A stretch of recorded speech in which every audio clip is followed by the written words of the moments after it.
Hey Mom, I'm just working on the blog. It's like an online uh, website where you can just talk about stuff. It's called Space Junk, and it's about. All right, okay. Well, I love you too. Bye. Thank you for tuning into Space Junk. Like I said last week, I'll be reading your emails as they come in to me, and here's some emails for you. So hopefully I will answer all your questions. And remember to email spacejunk at cutawaycurator@gmail.com. So I think I'm going to put it right there. Right there. Okay, so here's some emails. Our first email comes from Chris, and Chris says, after reviewing your blog, my question is this: do they pay you to dress like that? Well, Chris, I assume you are referring to my amazing collection of t-shirts, and it's funny you should say that because some of those shirts I actually had to pay to get them made, so I actually pay to dress like that. So maybe I need to look at a gear change coming up soon. Maybe change up my game. So I appreciate the email, and keep looking for more wardrobe changes on Space Junk. Our next one comes from D2, and D2 writes, "Funny, you're a crazy dude. I forwarded the link to your blog to my friend, and I really appreciate that.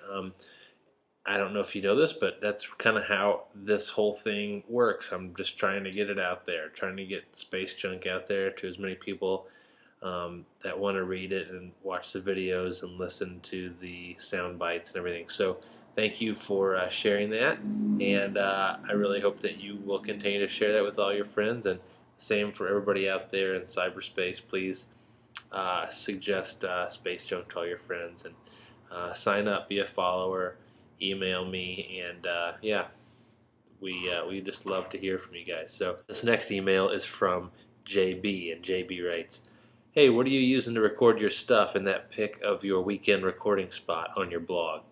I need some solid info on what to get to do the same. I have a basic laptop and that's it. I don't really want to buy a Mac," and he's got 3 money symbols in parentheses, "but I'm open to doing what's necessary to have a good basic home recording option." All right, well, JB, basically, I don't think that people necessarily need to spend a whole lot of money to get a good recording. I think the main thing is that your sound source is good. Is the amp that you're recording, is that tuned to a good tone? Is the voice that you're recording, is that in a good room where the ambience is good? The same with the drums. Do the drums sound good on their own? If the things sound good on their own, then you're off to a great start. Then it's just a matter of picking a few decent mics, and the SM57, the SM58. Those are amazing mics.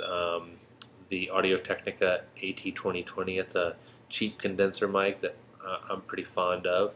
But whatever works for you. You don't have to spend thousands of dollars. You don't have to buy a Neumann U87 or whatever to get great sounds. And from there, just make sure you got all your cables, and then look for a decent audio interface, input-output device. M Audio makes a great one. I know a lot of people use the M-Box that comes with Pro Tools. That's great. It's just kind of whatever works for you. And then once you have your interface, you would then want to have a digital audio workstation. Something to record the actual audio onto your computer. Preferably recording to WAV file, because this is the format that so many studios use. Every like major studio that's in business is running off of Pro Tools HD. Probably 90% of them, I would say, maybe more than that. And so that imports in a WAV file. So it's really, I think it's important to make sure that your stuff's recording to a WAV file, so that if you want to kind of step up the game and work on an EP or an album, you can import it to a studio's rig, and it still works. Now, granted, you may have some problems with crossing over software and stuff, but at least you're recording the WAV file. I think the M Audio interface comes with Ableton, which is a good recording software to have. And then the Mbox by Digidesign, of course, comes with Pro Tools, because that's who makes Pro Tools. And that's kind of a landlocked system. You can't really use the Mbox with any other software. You can't really use Pro Tools without the Mbox. From what I understand now, I mean, there may be loopholes, but anyway, but it's all about the good sound source. Is what you're recording good? If you don't like it, how it sounds just on its own, it's not going to sound good. You can EQ and compress all you want, but it's not going to really change anything. So, yeah, I hope that answered your question, JB, and D2 and Chris. So thank you guys for your emails, and to all of you who want to email or whatever, send your questions, your comments. I mean, whatever you want to send it to us at Space Junk, and that's at cutawaycurator@gmail.com, and I will get to your emails next week. Thanks, and have a great one.